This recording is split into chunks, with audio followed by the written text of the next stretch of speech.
Bersihkanlah hati kami dari sifat lalai, dari keserakahan, dan dari segala bentuk perbuatan yang menjauhkan. Ya Allah ya Salam ya Jabbar, karunikanlah kesehatan lahir dan batin kepada kami yang kami lakukan pada hari ini melalui penandatanganan nota kesepahaman antara Komisi Pemberantasan Korupsi dan Kementerian Kesehatan dalam jadikanlah kerjasama ini sebagai langkah yang membawa kebaikan, memperkuat integritas, menumbuhkan budaya transparansi dan akuntabilitas yang tulus untuk mengabdi kepada bangsa dan negara. Jadikanlah para pemimpin kami pemimpin yang amanah, adil dan berintegritas. Jadikanlah seluruh penyelenggara negara dan para pemangku kepentingan di sektor kesehatan menjalankan tugasnya. Ya Allah ya Maha Pengasih, mudahkanlah seluruh rangkaian acara pada hari ini di Mahkamah Kesehatan di Indonesia. Rabbana zalamna anfusana wa illam taghfir lana wa tarhamna la nakunanna minal khasirin. Rabbana atina fid dunya hasanah wa fil akhirati hasanah wa qina adzabannar. Subhanaka rabbil izzati amma yasifun. Wassalamu ala mursalin. Berikutnya, mari kita dengarkan sambutan hangat dari Menteri Kesehatan Republik Indonesia kepada yang saya hormati Pak Setio serta teman-teman dari KPK yang hadir di Kementerian Kesehatan hari ini. Teman-teman dari Kementerian Kesehatan hadirin semua, salam sejahtera untuk kita semua. Pak Setio, di Sustainable Development Goal kesehatan itu masuk nomor SDG 3. Nah 3 itu ada 31, 32, 33, ada sub-targetnya namanya Universal Health Coverage, itu SDG 3.8. Di situ bilangnya bahwa tugasnya semua Menteri Kesehatan atau insan kesehatan di dunia adalah to provide access wherever, jadi kapanpun, dimanapun, for quality healthcare services, jadi layanan kesehatan yang berkualitas without financial hardship, tanpa menyebabkan keuangan yang buruk bagi pesertanya. Jadi memang unsur uang itu sudah masuk ke filosofi kesehatan. Orang harus berhak mendapatkan akses yang bagus, tapi jangan mahal. Saya bilang ke teman-teman, kita sebagai orang kesehatan harus kasih akses, kasih kualitas, tapi harganya juga harus murah. Dan sebagai informasi, industri ini Pak, karena saya sebagai bankir, adalah industri yang luar biasa variasi harga layanan kesehatan. Jadi contoh Pak, kalau kita mau operasi usus buntu di Amerika, itu bisa $12.000 per operasi usus buntu.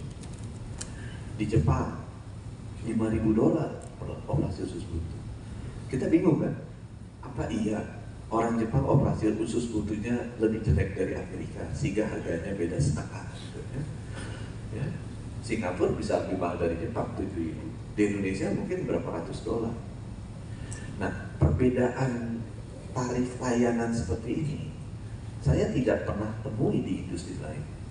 Misalnya perbankan, kalau saya orang perbankan kan, kalau kita mau tukar apa, layanan perbankan yang berlaku di seluruh dunia itu money changer. Saya tukar rupiah ke dolar, ya di Indonesia 16.000, Changi Airport 16.500 gitu kan, beda 1% gitu ya. Beda di New York 17.000 aja udah kita nggak mau ambil. Ya bedanya paling 1%, 2% gitu. Ya harga bensin lah, bensin kalau kita bensin di Amerika per liternya berapa, jadi berapa, ya paling bedanya 20%, 30%. Nggak ada bedanya geser dari $12.000 ke $200 seperti di sektor kesehatan. Jadi saya ingin sampaikan ke Pak Setio dan teman-teman di KPK, ini memang industri yang rawan untuk mengambil margin yang sebesar-besar. As an industri, dan kalau ini bisa diefisiensikan, luar biasa savingnya, luar biasa savingnya. Jadi bayangkan kalau misalnya Amerika itu ya dari 12.000 ke 200 gitu kan, savingnya berapa persen? Saya mau cerita aja juga sedikit mengenai angka. Amerika kan rata-rata usia hidupnya 79 tahun. Dia spendingnya $11.000. Bayangkan ada negara namanya tetangganya Panama sama Kuba, rata-rata usia hidupnya 79, dia spendnya cuma 1.900, beda $10.000. Jadi kita bisa ngecekin orang Amerika, kalau udah 70 pindah aja Panama Kuba. Kenapa? Umurnya sama 79, tapi spending belanja kesehatannya 10 juta selisihnya setahun, 160 juta rupiah. Jadi penghematan itu tinggal dikali jumlah populasi, ya kan? Per individu aja bisa hemat 160 juta. Nah, bayangkan kalau Indonesia yang sekarang belanja kesehatannya Pak Setio itu 640 triliun. Kalau kita ikut trajektorinya Amerika, itu bisa jadi 6.000-7.000 triliun per tahun. Kalau kita ikut trajektori negara yang bagus kayak Singapura, mungkin dari 600 triliun cuma naiknya 1.200 triliun. Jadi yang saya ingin sampaikan adalah as an industry, ini KPK masih lihat, selain Kemenkesnya dilihat gitu kan. Nah, tugas Kemenkes kita ingin memperbaiki perilaku yang tidak koruptif di industri ini. Karena ini selain Kementerian Kesehatan sebagai regulator, ada rumah sakit, ada asuransi kesehatan, ada dokter-dokternya, ada perusahaan farmasinya yang membangun ekosistem industri kesehatan yang sebenarnya kalau kita lihat dari perbedaan harganya memiliki potensi besar untuk systemic corruption in this industry. Ya, ini industri. Saya mau buka rahasia sedikit ya, Pak Setio boleh juga nanti, tapi saya kasih hint untuk diperiksa. Rumah sakit Kemenkes saja kalau beli obat bisa beda-beda harganya, bisa 2 kali lipat. Teman-teman di KPK pasti tahu kalau ke Malaysia itu belanja obat harganya bisa 3 kali sampai 5 kali lebih mahal dibandingkan Indonesia. Dia beli Crestor atau Lipitor dibandingkan dengan Crestor di Indonesia. Bedanya bisa 3 kali 5 kali. Orang selalu bilang alasannya pajak. Iya, pajak kan cuma 20%, 15%. Saya sebagai orang bankir kalau ngomong tuh pasti ya, dari tenaga kesehatan, orang industri kesehatan bilang Pak itu gara-gara pajak. Ya pajak kan cuma 20%, 30%. Gimana bisa jadi 500%, tambah kali kurangnya gimana tuh caranya gitu kan? Nggak mungkin kan? Itu pasti ada hal-hal lain di luar pajak yang nggak mau di-disclose. It's definitely bukan pajak. Kalau pajak bedanya Crestor di sini sama Crestor di sana 20%, ya kalau dia bedanya 500%. Ya, aku rasa teman-teman KPK juga tahu, PPATK juga tahu. Penyebabnya karena apa? Ya karena itu, karena struktur harga, struktur intermediasi, perilaku stakeholder di industri ini memang perilaku yang harus ditata supaya tidak systemic corruption-nya happen. Nah, of course untuk itu Kemenkes dalam menata seluruh ekosistem ini supaya tidak less systemic corruption itu happen, harus menata diri sendiri. Itu juga introspeksi lah Pak. Kita akui Kementerian Kesehatan juga yang ketangkep karena koruptif udah dihukum aja kan lebih dari 1. Orang-orang Kemenkes juga selalu ada yang kena. Kalau kita hitung sama di daerah-daerah, saya juga mengakui bahwa masih banyak sekali yang harus kita perbaiki. Ya. Kepala daerah, kepala dinas kesehatan, direktur rumah sakit banyak yang kena.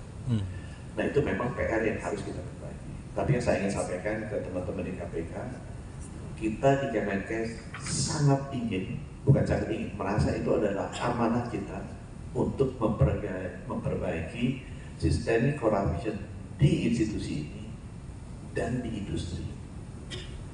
Itu yang saya bisa sampaikan ke teman-teman di KPK bahwa kita sangat serius untuk menghilangkan systemic corruption, bukan hanya korupsi kayak dagang sayur, dagang ayam gitu, benar-benar systemic corruption di kementerian ini dan juga di industri. Karena dampaknya untuk masyarakat itu luar biasa, bebannya luar biasa. Yang harga obat kita lihat, saya bangun rumah sakit harganya beda-beda. Beli alat bisa 2 kali lipat bedanya kalau kita beli antara RSUD dan rumah sakit pemerintah dengan rumah sakit swasta. Beda sekali.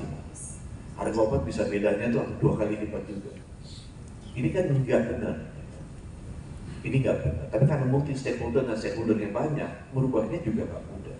Nah saya yang bisa sampaikan, Pak, niat kita untuk beres ini.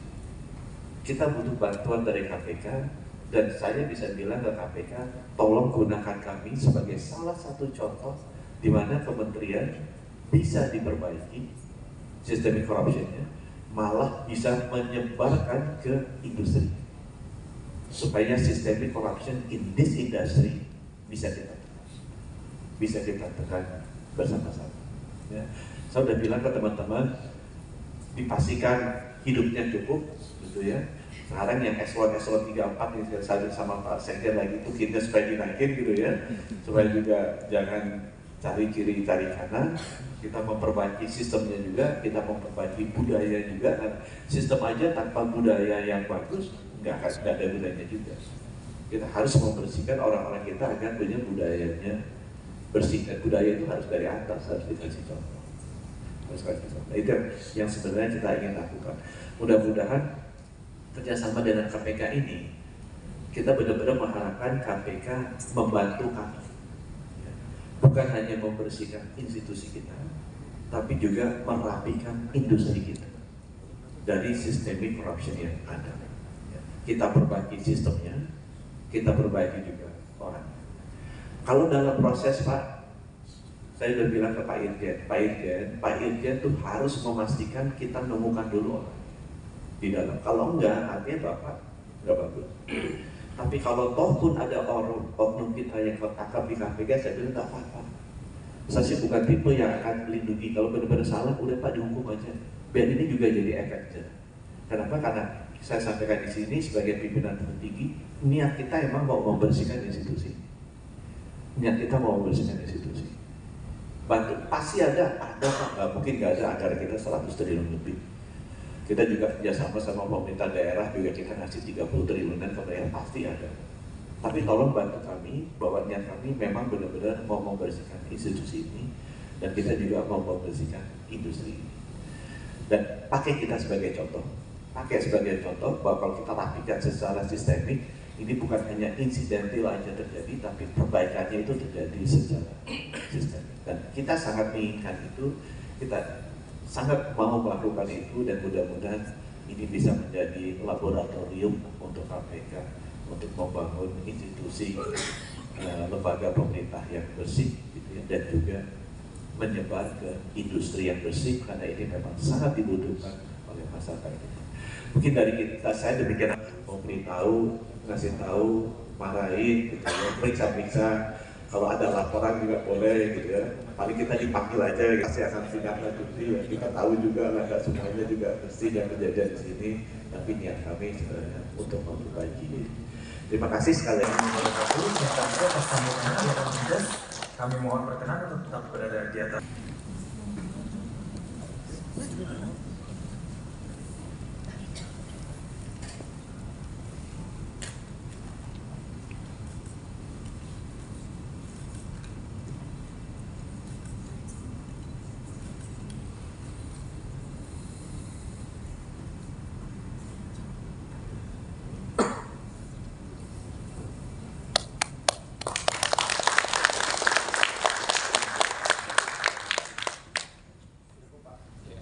Selanjutnya, mohon kesediaan untuk Bapak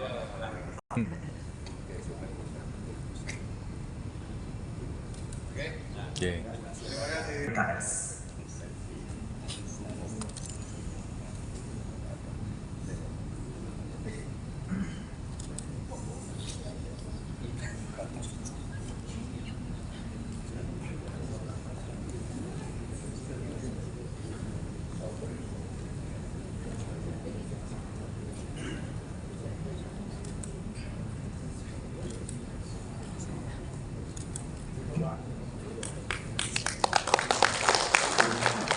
Terima kasih. Selanjutnya kami mohon kepada Bapak Balai Besar Pelatihan Kesehatan Makassar, Balai Pelatihan Kesehatan Semarang, Balai Kekarantinaan Kesehatan Kelas 1 Bandung, Balai Kekarantinaan Kesehatan Kelas 2 Bengkulu, Balai Kekarantinaan Kesehatan Kelas 2 Yogyakarta. Mohon kesediaan untuk Bapak Ketua KPK dan Bapak Menteri Kesehatan untuk dapat memberikan piagam penghargaan. Pak sini Pak ya. Oke.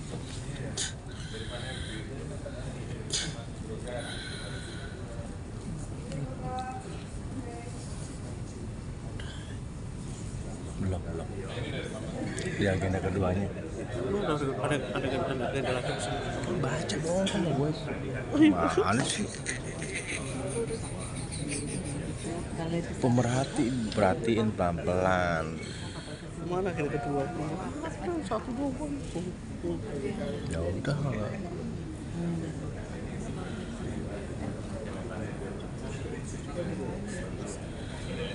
Oh, habisan ini ya. Iya.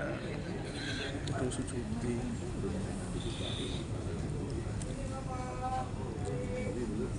Ini adalah pokoknya. Gue bingung nanya apa nih. Soal ini aja. Foto. Ketua KPK dan Bapak Menteri Kesehatan untuk melakukan foto bersama dengan para penerima penghargaan.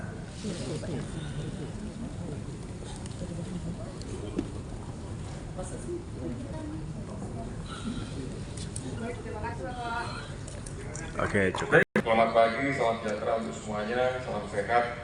Yang saya hormati Menteri Kesehatan Republik Indonesia, Bapak Budi Gunadi Sadikin, bersama Bapak Wamen, Pak Dr. Benyamin Paulus Octavianus. Kemudian yang saya hormati semua, tentu kita memanjatkan puji syukur pada Allah Subhanahu wa Ta'ala, Tuhan yang Maha Kuasa. Pagi ini kita sama-sama tadi, saya bersama Pak Menteri, kemudian Pak Deputi bersama Pak PLT Dirjen melakukan sebuah penandatanganan nota kesepakatan perjanjian kerjasama antara Komisi Pemberantasan Korupsi dengan Kementerian Kesehatan. Kegiatan ini adalah kegiatan yang biasa, yang jamak, mungkin sifatnya hanya administrasi, ya. Tapi saya yakin Pak Menteri dan seluruh pejabat di lingkungan Kementerian Kesehatan punya niat yang sangat luar biasa, punya komitmen yang sangat besar yang dituangkan dalam bentuk MOU dan IKS untuk bisa menjaga integritas dari Kementerian Kesehatan. Tadi sedikit banyak beliau sudah singgung, ya. Dengan adanya perjanjian kerjasama ini, menurut saya harusnya, ya, kolaborasi, kerjasama, koordinasi dan macam-macam lah antara KPK dengan Kementerian Kesehatan harus lebih baik lagi, harus lebih dekat lagi, gitu. Apalagi sebenarnya kita kantornya segaris, sama-sama berada di Kuningan. Ibarat kata tinggal naik busway, tinggal naik LRT sudah sampai, gitu. Ya, tadi saya bisik-bisik sama Pak Wamen, gitu. Beliau menyampaikan ada hal-hal yang perlu dilakukan pengawasan. Saya bilang, nggak usah repot Pak, tempatkan saja orang kami di sini, gitu. Kami siap menggeser eselon 2 misalkan, eselon 3 pada posisi tertentu untuk membantu, untuk mendukung, melakukan pengawasan.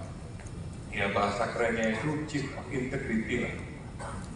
Jadi urusan integritas, urusan apa segala macam yang berhubungan dengan masalah pencegahan bisa nanti ditempatkan pada pegawai dari KPK. Atau mungkin langsung pada inspektur. Ini inspektur 1 sampai berapa ya Pak PLT? Sampai 5, berarti ada inspektur investigasi juga, ya, berarti sudah lengkap, gitu. Nah, tinggal nanti mungkin posisi yang lain. Prinsipnya KPK itu kalau diajak bicara tentang pencegahan, gitu, kami sangat-sangat suka, sangat-sangat mendukung. Harapan banyak orang, gitu. Meskipun kalau saya sendiri, ya, punya, ya istilahnya apa ya, semboyan ya. Pencegahan yang paling efektif adalah penindakan. Karena seringkali meskipun sudah ditindak, nggak kapok-kapok, nggak bosan-bosan, gitu. Sehingga perlu ada upaya penegakan hukum untuk bisa melakukan pencegahan. Setelah itu baru ada pencegahan pasca penindakan. Nah, mudah-mudahan dengan adanya kerjasama yang kita lakukan, nggak ada lagi sisi penindakan, lebih dominan kepada sisi pencegahan. Saya kira sepakat semua ya. Ya, saya kira semua sepakat lah kalau kita bicara pencegahan. Karena kalau sudah penindakan itu enggak ya. Ya, repot, ribet, lama, panjang, urusan segala macam. Udah pasti itu makan waktu, makan tenaga, makan biaya, dan makan pikiran. Bahkan mungkin nggak diet lagi langsung kurus. Gitu. Dijamin. Ya, langsung kurus. Gitu. Nah, ini hal-hal yang kemudian kita tuangkan dalam sebuah produk kerjasama. Ya, harapannya bukan hanya pada tataran top manager saja, tapi sampai ke bawah semua. Gitu. Karena kalau bicara top manager, Pak Menteri, kemudian Pak Wamen, Dirjen, Sekjen, apa semua, clean. Meskipun masih ada satu Direktorat Jenderal yang masih suka main-main. Gitu. Saya nggak perlu lah sebutkan, gitu. Tapi saya tahu Direktur Jenderal apa. Tadi sih kayaknya Pak Menteri udah nunjukin tempatnya,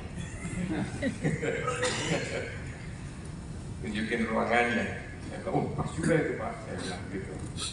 Ya, nah, sekali lagi kalau bicara di level atas, clean. Masalahnya, ya, di level tataran bawah ini lah. Eselon 3, Eselon 4 yang terinformasi. Datanya ada depan Pak Eko semua. Gitu.